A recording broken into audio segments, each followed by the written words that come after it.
हाय दोस्तों, नमस्कार। आइए एक बार फिर से आपका स्वागत करते हैं आपके अपने चैनल देवा एजुकेशंस में। 50 प्रैक्टिस सेट की श्रृंखला का जो आगाज़ हुआ था, उसमें आज ये 13 नंबर की वीडियो आ रही है और उम्मीद करते हैं कि ये आपको पसंद आ रही होगी। तो चलिए देर न करते हुए आगे बढ़ते हैं। और जो भी भाई या बहन चैनल पर नए हों, उनसे रिक्वेस्ट है कि चैनल को सब्सक्राइब कर लें और बगल में बना हुआ बेल आइकन को ज़रूर प्रेस करें ताकि हर वीडियो का नोटिफिकेशन आपको मिलता रहे। तो चलिए इस 50 प्रैक्टिस सेट को हम 15 वीडियो में कवर कर रहे होंगे और आज हम आपके लिए प्रैक्टिस सेट नंबर 37, 38, 39 और 40 ये प्रैक्टिस सेट नंबर लाए हैं। तो चलिए देर न करते हुए आगे बढ़ते हैं और प्रैक्टिस सेट नंबर 37 आपके स्क्रीन पे आ चुका है। पहला क्वेश्चन है, मौलिक अधिकारों को संविधान के किस भाग में रखा गया है? सही जवाब हो जाएगा ऑप्शन नंबर सी, भाग 3 में रखा गया है। आगे बढ़ेंगे। महिला सुरक्षा के लिए मिशन शक्ति की शुरुआत किस प्रदेश में आरंभ हुई? सही answer option number B, Uttar Pradesh. विश्व का सबसे बड़ा वानस्पतिक उद्यान कहाँ पे है? तो ये आपका इंग्लैंड में है, क्यू नाम का। तो इंग्लैंड में आपका सही जवाब ए हो जाएगा। आगे बढ़ेंगे क्वेश्चन नंबर 4 की तरफ। निम्न नहरों में से किसे दामोदर नदी से निकाला गया है? तो एडन एक नहर है जो दामोदर नदी से निकाली गई है। तो ऑप्शन नंबर बी हो जाएगा। आगे बढ़ेंगे। भारत की जनगणना 2011 के अनुसार वर्ष 2011 1 से लेकर 11 की अवधि में देश की जनसंख्या वृद्धि का प्रतिशत कितना था? मतलब कि जनसंख्या कितनी बढ़ी है एक की अपेक्षा? तो सही जवाब हो जाएगा 17.7, लगभग 20% जनसंख्या बढ़ चुकी है। आगे बढ़ेंगे। उत्तर प्रदेश सरकार ने भूमि विवाद खत्म करने के लिए कौन सी योजना की शुरुआत की? तो मेरे दोस्तों, विरासत योजना एक सरकार ने लाई थी, विरासत योजना। आगे बढ़ेंगे। भारत में पंचायती राज व्यवस्था का शिल्पी किसे कहा जाता है? तो सही जवाब हो जाएगा आपका BR मेहता। आगे बढ़ेंगे। भारत का प्रथम डिजिटल गांव कौन सा है? किस राज्य में मेरे दोस्तों? तो ये आपका डिजिटल गाँव की बात कर रहे थे, ये गुजरात में आपका है। प्रथम गाँव जो है गुजरात में है। ठीक, आगे बढ़ेंगे। भारत में कितने प्रकार की फसली ऋतुएं पाई जाती हैं? फसली ऋतु में तो सही जवाब हो जाएगा 3। आगे बढ़ेंगे। भारत में वर्तमान में औसत फसल चक्र सघनता कितनी है? सही जवाब हो जाएगा 136%, ऑप्शन नंबर सी। इनमें से कौन सी फसल रबी की फसल नहीं है? तो तरबूज आपकी खरीफ की फसल है, ये आपकी रबी की फसल नहीं है। आगे बढ़ेंगे। मक्का की पत्तियों के शीर्ष का सफ़ेद होना सूचक है जिंक की कमी का। ऑप्शन नंबर डी सही जवाब हो जाएगा। ठीक, आगे बढ़ेंगे। भारत की प्रथम पंचवर्षीय योजना कब शुरू हुई? पंचवर्षीय योजना तो ये 1991 से चल रही योजनाएं चल रही हैं आपकी 1991। एक लट्ठा या लाठा में कितने इंच होते हैं मेरे दोस्तों? 99 इंच होते हैं, 99 इंच होते हैं। आगे बढ़ेंगे। सर्वाधिक कार्बोहाइड्रेट निम्नलिखित में से किस खाद्यान्न में पाया जाता है? सही जवाब हो जाएगा आपका मक्का में सबसे ज़्यादा कार्बोहाइड्रेट पाया जाता है।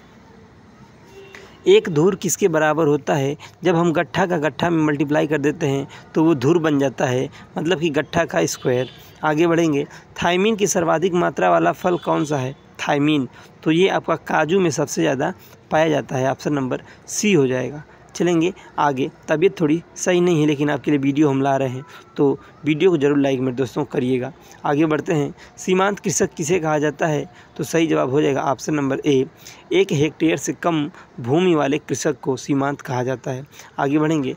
ग्राम शब्द का उल्लेख सर्वप्रथम किस वेद में मिलता है? तो ग्राम शब्द का प्रयोग आपका सर्वप्रथम ऋग्वेद में किया गया था, ऑप्शन नंबर ए सही जवाब। आगे बढ़ेंगे। विकेंद्रीकरण प्रणाली की सिफारिश किसने की थी? सही जवाब हो जाएगा बलवंत राय मेहता ने। आगे बढ़ेंगे। केंद्रीय कृषि एवं जैव प्रौद्योगिकी संस्थान कहाँ स्थित है? सही जवाब हो जाएगा आपका रांची में, जो झारखंड में पड़ता है। आगे बढ़ेंगे। गाय को दुग्ध उत्पादन बढ़ाने के लिए क्या दिया जाता है? तो प्रोलैक्टिन दिया जाता है गाय को, अगर दूध वो बढ़ाना है तो। आगे बढ़ेंगे। राज्य और जिले के बीच समन्वयक कौन होता है? तो सही जवाब हो जाएगा राज्य और जिले के बीच पूछा है ना, तो ऑप्शन नंबर सही जवाब हो जाएगा सी, जिलाधीश। आगे बढ़ेंगे। भारत में कुल दुग्ध उत्पादन में किस पशु का सबसे ज़्यादा मतलब सर्वाधिक योगदान है? तो भैंस सबसे ज़्यादा योगदान देती है दूध में, तो ऑप्शन ए हो जाएगा। आगे बढ़ेंगे, भारत की आत्मा गाँव में बसती है, यह किस व्यक्ति का कथन है? तो ये बात किसने कही थी? तो इसका सही जवाब हो जाएगा option number C, Gandhi ji ने कही थी ये बात, महात्मा गांधी जी ने। और इस प्रकार आपके 25 क्वेश्चंस आपके कंप्लीट होते हैं और 37वां प्रैक्टिस सेट आपका पूरा हो जाता है। आगे बढ़ेंगे प्रैक्टिस नंबर 38 की तरफ। और मेरे दोस्तों आगे बढ़ते हैं, भारत में हरित क्रांति का श्रेय किसे दिया जाता है? सही जवाब हो जाएगा डॉक्टर MS स्वामीनाथन जी, ऑप्शन नंबर सी हो जाएगा, ऑप्शन नंबर सी। आगे बढ़ेंगे, भारत में सबसे अधिक उपजाऊ मृदा कौन सी है? तो उपजाऊ मृदा जो आपकी है वो है आपकी सबसे ज़्यादा, अगर उपजाऊ कोई है तो वो है आपकी जलोढ़ मृदा, ऑप्शन नंबर सी। आगे बढ़ेंगे, भारत में किसके आगमन से मक्के की फसल आई? तो जब पुर्तगाली भारत में आए तभी से मक्का हमारे यहाँ भी आने लगा, तो पुर्तगाली हो जाएगा। आगे बढ़ें, गाँव चलो परियोजना किस राज्य में शुरू की गई? गाँव चलो परियोजना तो ये गुजरात में शुरू हुई थी। आगे बढ़ेंगे, पशुओं में खुरपका और मुंह पका रोग का क्या लक्षण है? तो इसका लक्षण पूरा सभी हैं, दुर्बलता भी आती है, मुंह में छाले भी पड़ते हैं और चलने में भी तकलीफ़ होती है पशुओं को, तो ये सभी हो जाएगा मेरे दोस्तों ऑप्शन नंबर डी। आगे बढ़ेंगे, 6वां क्वेश्चन लेंगे, इजारेदारी व्यवस्था किस गवर्नर जनरल के शासनकाल में हुई थी? तो सही जवाब हो जाएगा इसका सही जवाब हो जाएगा मेरे दोस्तों वारेन हेस्टिंग्स से, ऑप्शन सी। आगे बढ़ेंगे, आशा का संबंध होता है मेरे दोस्तों स्वास्थ्य विभाग से आशा का संबंध होता है। आगे बढ़ेंगे, भारतीय कृषि अनुसंधान एवं प्रबंधन अकादमी कहाँ स्थित है? तो ये आपकी स्थित है तेलंगाना में, हैदराबाद में। कहाँ स्थित है? हैदराबाद में, ऑप्शन नंबर ए हो जाएगा। आगे बढ़ेंगे, भारत के पंचायती राज व्यवस्था का वास्तुकार या शिल्पीकार किसे कहा जाता है मेरे दोस्तों? सही जवाब हो जाएगा BR मेहता को कहा जाता है, BR मेहता। जिले का सर्वोच्च राजस्व अधिकारी कौन होता है? तो सही जवाब हो जाएगा आपका कलेक्टर होता है जिले का सर्वोच्च राजस्व अधिकारी, ठीक, DM जिसे बोलते हैं। आगे बढ़ेंगे, राज्य वित्त आयोग है एक, तो ये एक संवैधानिक संस्था है जो आपका अनुच्छेद नंबर 243 के आई के तहत बनाया जाता है, ठीक, तो संवैधानिक संस्था होती है, ऑप्शन नंबर सी हो जाएगा सही जवाब। आगे बढ़ेंगे, क्वेश्चन नंबर 12 की तरफ, हरित क्रांति का नाम किसने दिया? तो जो नाम दिया था वो विलियम गॉड ने दिया था, लेकिन जनक कौन है? तो स्वामीनाथन जी। तो ध्यान से देखिएगा क्वेश्चन को। आगे बढ़ेंगे, लेखपाल के कार्यों का सामान्य निरीक्षण अधिकारी कौन है? तो लेखपाल के कामों को निरीक्षण करता है कानूनगो, ऑप्शन नंबर बी। आगे बढ़ेंगे, 1 बीघा कितना कच्चा बीघा होता है 1 एकड़ में? तो 1 एकड़ में 4.8 बीघा होता है कच्चा बीघा। आगे बढ़ेंगे, किस पंचवर्षीय योजना के 15वां क्वेश्चन, किस पंचवर्षीय योजना के दौरान भारत में मिश्रित अर्थव्यवस्था की शुरुआत की गई? तो दूसरी पंचवर्षीय जब योजना आई तभी से मिश्रित अर्थव्यवस्था शुरू की गई, तो ऑप्शन नंबर बी इसका सही जवाब हो जाएगा, द्वितीय। 16वां क्वेश्चन देखिए, निम्नलिखित में कौन सी योजना महिला सशक्तिकरण से जुड़ी है? तो सबला आपकी एक योजना आई थी, सबला, SABLA, सबला, ऑप्शन नंबर ए। आगे बढ़ेंगे, केंद्रीय ऊर्जा मंत्रालय द्वारा प्रारंभ प्रधानमंत्री सहज बिजली हर घर योजना के तहत वेब पोर्टल का नाम क्या है? तो मेरे दोस्तों इसका नाम है सौभाग्य, ऑप्शन नंबर ए हो जाएगा सही जवाब, सौभाग्य। चलिए आगे बढ़ते हैं, क्वेश्चन नंबर 18, गरीब की गाय किसे कहा जाता है? आपको पता है बकरी को गरीब की गाय कहा जाता है, तो बकरी हो जाएगा सही जवाब। आगे बढ़ेंगे, भारत में प्रथम योजना अवकाश कब घोषित किया गया? तो प्रथम योजना अवकाश जो घोषित किया गया वो आपकी तीसरी पंचवर्षीय योजना के बाद। आगे बढ़ेंगे, मुर्गियों में चेचक रोग किसके द्वारा होता है? तो ये आपका विषाणु के द्वारा होता है, वायरस के द्वारा होता है। आगे बढ़ेंगे, उत्तर प्रदेश में निःशुल्क विद्युत कनेक्शन योजना की शुरुआत कब की गई? तो ये आपकी सन 2017 में की गई, ठीक। आगे बढ़ेंगे, 22वां क्वेश्चन, मुख्यमंत्री कृषक दुर्घटना कल्याण योजना कब लागू हुई? अगर आपको दुर्घटना हो जाती है, भगवान न करें, लेकिन हो जाती है, तो ये एक योजना आई है, तो 21 जनवरी 2020 को। आगे बढ़ेंगे, भारत का प्रथम डिजिटल जिला कौन है? तो ये आपका नागपुर है, जो महाराष्ट्र में पड़ता है, प्रथम जिला नागपुर, ठीक। चलिए आगे बढ़ते हैं, भारत का प्रथम डिजिटल राज्य कौन सा है? तो प्रथम राज्य अगर बात की जाए डिजिटल तो वो आपका केरल है, केरल प्रथम डिजिटल राज्य है और जिला है आपका नागपुर, ठीक। चलिए आगे बढ़ते हैं, फसलों को उगाने तथा मृदा के प्रबंधन में किस विज्ञान का अध्ययन किया जाता है? तो सस्य विज्ञान का अध्ययन किया जाता है, ऑप्शन नंबर सी हो जाएगा। और इस प्रकार आपका practice set number practice set number आपका 38 पूरा हो गया और अब बढ़ेंगे प्रैक्टिस सेट नंबर 39 की तरफ। देखिए मेरे दोस्तों, थोड़ी वीडियो को लाइक ज़रूर कीजिएगा। आगे बढ़ते हैं। ऑपरेशन बरगा किससे संबंधित है? तो ऑपरेशन जो बरगा है ये आपका संबंधित है आपका पश्चिम बंगाल के बटाईदारों से, ऑप्शन नंबर सी। आगे बढ़ेंगे। गांव में क्लस्टर आधारित विकास किस योजना का मुख्य उद्देश्य है? तो इसका सही जवाब हो जाएगा Shyama Prasad Mukherjee rurban mission, option number D सही जवाब हो जाएगा। आगे बढ़ेंगे, तीसरे क्वेश्चन की तरफ बढ़ेंगे मेरे दोस्तों, और तीसरा क्वेश्चन लेंगे। अस्थायी बंदोबस्त किस कमेटी की सिफारिश पर लागू किया गया था? अस्थायी बंदोबस्त, तो इसका सही जवाब हो जाएगा सर जॉन शोर की अध्यक्षता वाली कमेटी। केंद्रीय गन्ना प्रजनन संस्थान कहाँ है? तो सही जवाब आपका हो जाएगा केंद्रीय गन्ना प्रजनन संस्थान, ये आपका कोयम्बटूर में है। आगे बढ़ेंगे। ऑपरेशन फ्लड किससे संबंधित है? ऑपरेशन फ्लड किससे संबंधित है? तो सही जवाब आपका हो जाएगा श्वेत क्रांति से, दूध से। आगे बढ़ेंगे। उत्तर भारत का मैनचेस्टर कानपुर कहलाता है मेरे दोस्तों। कानपुर उत्तर भारत का मैनचेस्टर है, ऑप्शन नंबर बी सही जवाब। डिजिटल इंडिया का मुख्य उद्देश्य क्या है? तो डिजिटल इंडिया का मुख्य उद्देश्य ये है कि देश की पूरी व्यवस्था को इंटरनेट से जोड़ना, यही डिजिटल इंडिया का उद्देश्य है। आगे बढ़ेंगे। निम्नलिखित में किसे भारत में स्थानीय स्वशासन का जनक माना जाता है? तो लॉर्ड रिपन को माना जाता है मेरे दोस्तों, लॉर्ड रिपन को माना जाता है, ऑप्शन नंबर सी हो जाएगा। आगे बढ़ेंगे। पंचायती राज में अशोक मेहता समिति ने कितने स्तरीय पंचायतों की सिफारिश की थी? अशोक मेहता 2 अक्षर का नाम है, तो द्विस्तरीय लगा लीजिए, ऑप्शन नंबर बी सही जवाब हो जाएगा। चलिए आगे बढ़ते हैं। 10वां क्वेश्चन। अंतर्राष्ट्रीय गेहूं और मक्का अनुसंधान कहाँ स्थित है? मेरे दोस्तों, मैक्सिको में मक्का ज़्यादा होता है, इस प्रकार याद कर लीजिए। सीमिट मैक्सिको में गेहूं और मक्का अनुसंधान है। आगे बढ़ेंगे। भारत में पारंपरिक तौर पर क्षेत्र के मापन हेतु किसका प्रयोग किया जाता है? सही जवाब हो जाएगा आपका, सही जवाब आपका हो जाएगा ऑप्शन नंबर ए जरीब का प्रयोग किया जाता है। आगे बढ़ेंगे। निर्मल ग्राम योजना का संबंध किससे है? तो ये साफ सफाई से होगा, ठोस एवं अर्ध ठोस कचरे मल मूत्र के स्वच्छ निस्तारण से। आगे बढ़ेंगे। जवाहर ग्रामीण समृद्धि योजना तथा संपूर्ण ग्रामीण रोजगार योजना को कब एकीकृत किया गया? तो सही जवाब हो जाएगा, सही जवाब इसका हो जाएगा 25 सितंबर 2001 को। 14वां क्वेश्चन देखेंगे। 100 ग्राम अंडे में लगभग कितनी ग्राम वसा होती है? तो 100 ग्राम में लगभग 14 ग्राम वसा होती है, 14, आंसर बी सही जवाब हो जाएगा। 15वां क्वेश्चन स्क्रीन पे आ चुका है। मुख्यमंत्री समग्र ग्राम विकास योजना का क्रियान्वयन कौन करता है? सही जवाब हो जाएगा ग्राम विकास अनुभाग करता है, ऑप्शन नंबर बी हो जाएगा। आगे बढ़ेंगे। न्याय ग्राम परियोजना की आधारशिला किसने रखी? तो सही जवाब हो जाएगा रामनाथ कोविंद, जो हमारे राष्ट्रपति इस समय हैं फिलहाल में वर्तमान के। आगे बढ़ेंगे। डॉक्टर राजेंद्र प्रसाद केंद्रीय कृषि विश्वविद्यालय कहाँ स्थित है? सही जवाब हो जाएगा बिहार में स्थित है, ऑप्शन नंबर ए सही जवाब हो जाएगा। आगे बढ़ेंगे। भूधारणा प्रणाली की रैयतवाड़ी व्यवस्था की शुरुआत भारत में किसने की? सही जवाब हो जाएगा थॉमस मुनरो ने की, ऑप्शन नंबर ए इसका सही जवाब हो जाएगा। मेरे दोस्तों, वीडियो को लाइक ज़रूर कीजिएगा। थोड़ी तबीयत आज थोड़ी सही नहीं है, लेकिन फिर भी हम आपके लिए वीडियो ला रहे हैं, तो आप भी थोड़ा सा हमारे लिए वीडियो को लाइक करके शेयर जरूर कीजिएगा। आगे बढ़ेंगे। इलाके का सारा रिकॉर्ड रहता है, तो इलाके का सारा रिकॉर्ड लेखपाल के पास रहता है मेरे दोस्तों, ऑप्शन नंबर सी हो जाएगा। आगे बढ़ेंगे।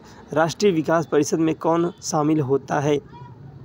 तो योजना आयोग के सदस्य भी होते हैं और राज्यों के राज्यपाल भी होते हैं, इस प्रकार ऑप्शन नंबर डी इसका सही जवाब हो जाएगा मेरे दोस्तों, ऑप्शन नंबर डी ए और सी योजना आयोग के सदस्य और राज्यों के राज्यपाल, ये राज्यों के मुख्यमंत्री, ये दोनों हो जाएंगे। आगे बढ़ेंगे। पुरानी जलोढ़ मिट्टी को अन्य किस नाम से जाना जाता है? सही जवाब हो जाएगा किस नाम से जाना जाता है? पुरानी जलोढ़ मिट्टी को बांगर नाम से जाना जाता है। आगे बढ़ेंगे। 2020-21 में भारत सरकार द्वारा डिजिटल इंडिया कार्यक्रम के लिए कितनी राशि का आवंटन किया गया? मेरे दोस्तों, कितनी राशि बांटी गई थी? तो वो आपकी राशि थी 3,958 करोड़ रुपए। भारत को डिजिटल करने के लिए इतने रुपए खर्च किए गए, आवंटन किए गए 3,958। आगे बढ़ेंगे। भारतीय पशु चिकित्सा अनुसंधान परिषद कहाँ स्थित है? सही जवाब हो जाएगा इज्जत नगर बरेली में स्थित है, ऑप्शन नंबर बी सही जवाब। आगे बढ़ेंगे। मुर्गियों में सबसे खतरनाक बीमारी कौन सी होती है? तो ये बीमारी होती है रानीखेत, ऑप्शन नंबर ए चलिए आगे बढ़ेंगे। किस पंचवर्षीय योजना के दौरान देश के 3 लौह इस्पात संयंत्र स्थापित किए गए? मेरे दोस्तों ये आपका सही जवाब हो जाएगा 3 लौह स्तंभ इस्पात तो द्वितीय पंचवर्षीय योजना के तहत। आगे बढ़ेंगे और इस प्रकार 25 क्वेश्चन आपके कंप्लीट हो चुके हैं और प्रैक्टिस सेट नंबर 39 भी पूरा हो चुका है और प्रैक्टिस सेट नंबर 40 पे चल रहे हैं। और इस वीडियो का लास्ट प्रैक्टिस सेट, जमाबंदी का नवीनीकरण कितने वर्षों के अंतराल पर किया जाता है? तो सही जवाब हो जाएगा इसका ऑप्शन नंबर, जमाबंदी का नवीनीकरण जो होता है ये 4 साल पे होता है मेरे दोस्तों, ऑप्शन नंबर बी हो जाएगा। आगे बढ़ेंगे। आज सांसद आदर्श ग्राम योजना में केंद्र सरकार द्वारा कितने करोड़ बजट का निर्धारण किया गया था? तो इसमें सही जवाब हो जाएगा ऑप्शन नंबर, कोई बजट निर्धारित नहीं किया गया था। आगे बढ़ेंगे। राष्ट्रीय ग्रामीण आजीविका मिशन किस कार्यक्रम का नया स्वरूप है? राष्ट्रीय ग्रामीण आजीविका मिशन, तो ये आपका ऑप्शन नंबर इसका सही हो जाएगा स्वर्ण जयंती ग्राम स्वरोजगार योजना का नया रूप है। आगे बढ़ेंगे। गेहूं की पहली सिंचाई लगभग कितने दिन बाद करनी चाहिए? जो गांव से लोग होंगे वो लोग इस क्वेश्चन का जवाब दें जल्दी से, 20 से 25 दिन के बाद करनी चाहिए, के बीच करनी चाहिए। आगे बढ़ेंगे। निम्नलिखित उत्तर प्रदेश के मध्यम किसान किसे कहते हैं? उत्तर प्रदेश में मध्यम किसान उसे कहते हैं जिसके पास 10 से 4 हेक्टेयर बीज वाली ज़मीन होती है। आगे बढ़ेंगे। निम्नलिखित में कौन सा उत्तर प्रदेश के मुख्यमंत्री नहीं रहे हैं? तो आपके नित्यानंद स्वामी नहीं रहे मेरे दोस्तों, तो ऑप्शन नंबर सी ये हो जाएगा, ये उत्तर प्रदेश के मुख्यमंत्री नहीं हैं या फिर रहे भी नहीं हैं। आगे बढ़ेंगे। वर्ष 2001 से 11 के दौरान उत्तर प्रदेश की 10 की वृद्धि दर क्या है? तो ये जो आपकी 10 की वृद्धि दर है इसका सही जवाब हो जाएगा 20.23, मतलब कि 20.23, ऑप्शन नंबर बी हो जाएगा इसका सही जवाब। चलिए ऑप्शन नंबर बी पे लगा लीजिए। आगे बढ़ते हैं। अगला क्वेश्चन देखिए। उत्तर प्रदेश में दूसरी वन नीति कब लाई गई? पहली कब लाई गई तो वो आपको पता होगा, और दूसरी वन नीति ला रहा है तो 1998 में लाई गई। आगे बढ़ेंगे। निम्नलिखित में किस राज्य का सर्वाधिक कृषि क्षेत्र तालाबों द्वारा सिंचित किया जाता है? कौन ऐसा राज्य जहाँ पे तालाबों द्वारा खेती होती है सबसे ज़्यादा? तो वो आपका सही जवाब तमिलनाडु हो जाएगा। आगे बढ़ेंगे। निम्नलिखित में किस प्रकार की मिट्टी के लिए न्यूनतम उर्वरक की आवश्यकता होती है? सही जवाब हो जाएगा जलोढ़ मिट्टी में कम खाद की आवश्यकता होती है। ठीक, आगे बढ़ेंगे। निम्न में कौन सी मिट्टी प्रायद्वीपीय भारत में अधिकतम क्षेत्र में विस्तृत है? तो सही जवाब हो जाएगा, प्रायद्वीपीय भारत का है ना, तो इसका सही जवाब हो जाएगा ऑप्शन नंबर ए काली मिट्टी। आगे बढ़ेंगे। 12वां क्वेश्चन। न्यूनतम आवश्यकता कार्यक्रम का प्रारंभ किस पंचवर्षीय योजना में किया गया? न्यूनतम आवश्यकता कार्यक्रम, तो ये आपका लाया गया था योजना नंबर 5 में, ऑप्शन नंबर डी। आगे बढ़ेंगे। पंचवर्षीय योजना को अनुमोदन करने वाली सर्वोच्च संस्था कौन है? तो सही जवाब हो जाएगा राष्ट्रीय विकास परिषद, ऑप्शन नंबर सी। आगे बढ़ेंगे। 14वां क्वेश्चन। राजस्व प्रशासन का निम्नवत पद कौन सा है मेरे दोस्तों?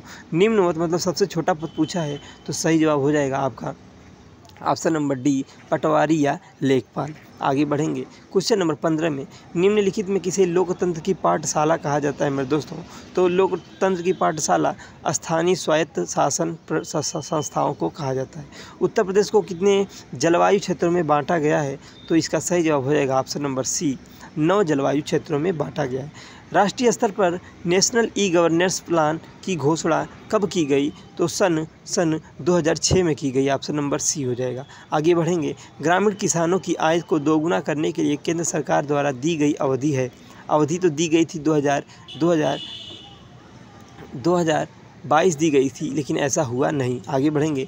विवेकानंद यूथ अवार्ड योजना जो उत्तर प्रदेश की एक योजना है, इसकी जिम्मेदारी किस विभाग को दी गई है?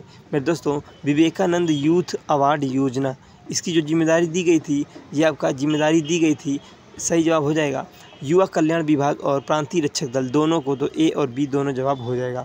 मुख्यमंत्री सामूहिक विवाह योजना, अगला क्वेश्चन। इस योजना के अंतर्गत युगल जोड़ों को कितनी धनराशि दी जाती है मेरे दोस्तों? तो 50,000 रुपये धनराशि दी जाती है सामूहिक विवाह योजना में। आगे बढ़ेंगे। आज़ादी के बाद प्रथम पशुगणना कब की गई? आज़ादी के बाद प्रथम पशुगणना कब हुई? तो सही जवाब हो जाएगा सन 1900 मेरे दोस्तों, इसका सही जवाब हो जाएगा सन 1991 में की गई थी। आगे बढ़ेंगे। पशुगणना कितने वर्ष के अंतराल पर होता है? 22वां क्वेश्चन आ चुका है कि पशुगणना जो होता है वो आपका कितने अंतराल पे होता है? तो इसका सही जवाब हो जाएगा ऑप्शन नंबर सी 5 वर्ष पर होती है। आगे बढ़ेंगे, गौतम बुद्ध नगर जिले का मुख्यालय कहाँ है मेरे दोस्तों? सही जवाब हो जाएगा आपका ग्रेटर नोएडा में।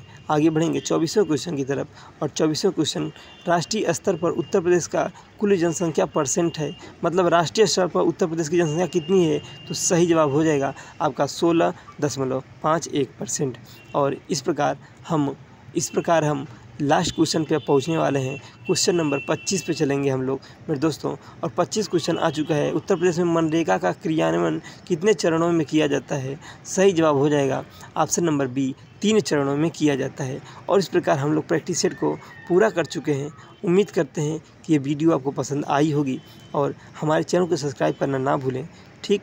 और थोड़ा उम्मीद करते हैं कि अगली वीडियो मेरे दोस्तों, वीडियो को लाइक करना और शेयर करना ना भूलिएगा।